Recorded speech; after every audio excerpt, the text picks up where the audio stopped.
muy agradecidos por concedernos esta entrevista a DEF y a DEF TV. Quería consultar primero cuál fue su reacción cuando pocos años atrás el presidente Lula da Silva lo llama y le encomienda hacerse cargo del área de la defensa. Bem, o primeiro momento foi uma surpresa e inclusive uma negativa. Eu não desejava, eu havia pretendia ter encerrado as minhas funções públicas. No Ministério da Defesa estou, digamos, numa função nova. O que eu não gostaria, e disse ao presidente, era ser convidado para uma função que eu já exerci. Porque essas coisas que a gente já fez, acaba cansando. E realmente aqui no Ministério da Defesa são coisas absolutamente novas. O Ministério da Defesa no Brasil tem uma característica que não tem nos outros países, porque a aviação civil é da gestão do Ministério da Defesa por motivos históricos. Então nós temos o lado civil da aviação civil e temos depois todo o lado militar propriamente dito. Quando uno hace repaso da história del muy joven Ministerio de Defensa de Brasil, sí, del 99, lo que uno ve de afuera ha sido un ministerio, hasta su llegada, un ministerio que uno podría llamar débil, un ministerio donde en las estructuras del Estado brasilero no era el ministerio tal vez más importante y donde el ministro tradicionalmente tenía fuertes limitaciones por el poder que conservaban los jefes de las fuerzas. Nós temos que pensar um pouco, é evidente que todas essas coisas são levadas em conta a história do próprio país e a conjuntura do próprio país. Eu estava no Ministério da Justiça em 1995, quando se discutiu a criação no governo Fernando Henrique do Ministério da Defesa. O Ministério da Defesa acabou sendo criado bem tempo depois, quando eu saí. Mas nós estávamos saindo do governo militar. Saímos do governo militar em 1985 e iniciou um processo de transição. E aí nós caminhamos pelo processo de transição, primeiro com o presidente Sarney, fazendo com que, embora sem Ministério da Defesa, com os ministros militares, fazendo com que progressivamente os militares fossem afastados da administração civil do governo. Com o presidente Fernando Henrique Cardoso, nós aumentamos o afastamento, digamos, a civilização, tornar civil alguns setores, que continuou nesse processo e cria o Ministério da Defesa. Mas, efetivamente, naquele momento de transição, o Ministério da Defesa foi criado de uma forma, eu não diria débil, mas uma forma viável naquele momento. Ou seja, as condições políticas daquele momento permitiam essa situação. Quando eu assumi, isso continuou. Continuou na administração Fernando Henrique Cardoso e continuou, inclusive, na administração do presidente Lula.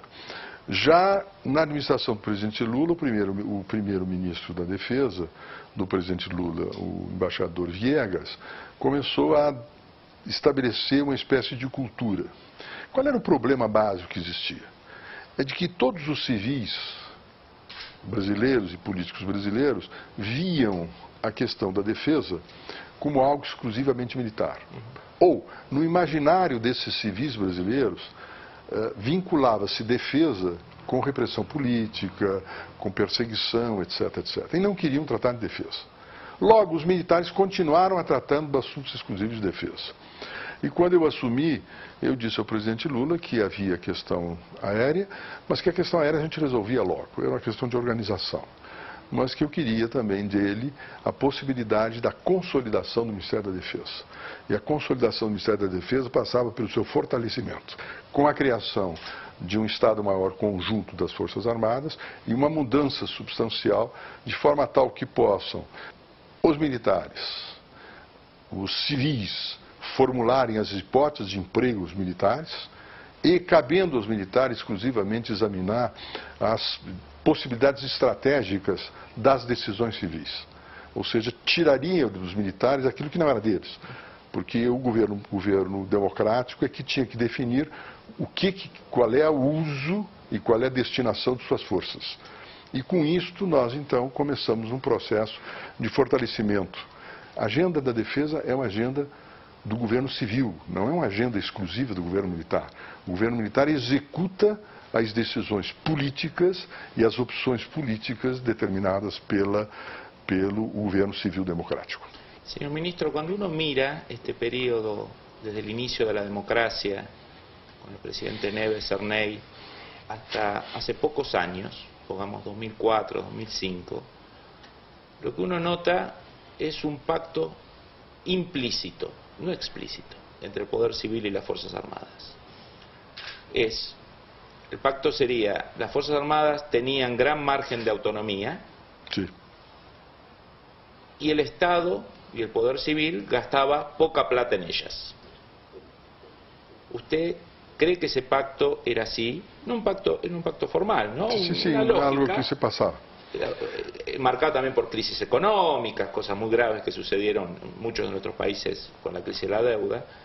Había esa lógica, y usted cree que se rompe a partir 2006, 2007 e todo o período que viene hacia adelante? Sim, veja, o que nós tínhamos antes, e que ainda temos com certa característica, era o seguinte: como os civis não queriam discutir defesa, porque entendiam que discutir defesa era voltar a regimes militares, havia este imaginário, os militares é que definiam as suas prioridades. Os militares é que definiam as suas ações, que definiam as suas necessidades. E negociavam com o poder civil plata para atender esses projetos que era visto pelo poder civil como um projeto militar e não um projeto da sociedade brasileira.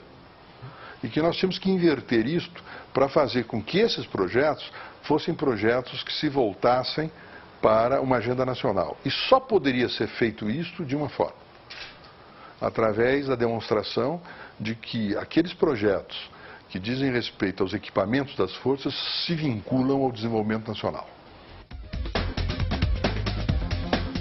Realmente es muy interesante, porque es un cambio de cómo encarar la relación civil-militar, un cambio mucho más adulto, en el cual no se cuestiona la autoridad política civil, pero a la vez se toma, digamos, se le incorpora dentro de la lógica de defensa del país, ¿no?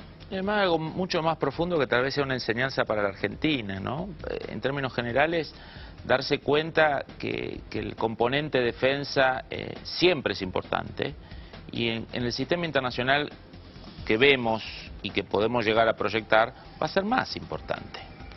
Y Brasil eso tomó conciencia, digamos, aspirar a las grandes cosas que ellos aspiran a nivel político, diplomático, Claro. económico, y tener 12 aviones para decentes para de patrullar superioridad semejante aérea costa. para sobrevolar el equivalente a la mitad de Europa, es incoherente. Bueno, eso lo están arreglando. Y lo segundo, que creo que esto lo refleja todos los ministros, pero especialmente Jobim, esta idea que las Fuerzas Armadas no son el enemigo, el rival, el actor a limar, a controlar. Ya están controladas, respetan la Constitución, buscarán su margen, habrá ineficiencia, como en toda burocracia, pero que es gente de uno. Claro. Él se siente jefe de esa gente.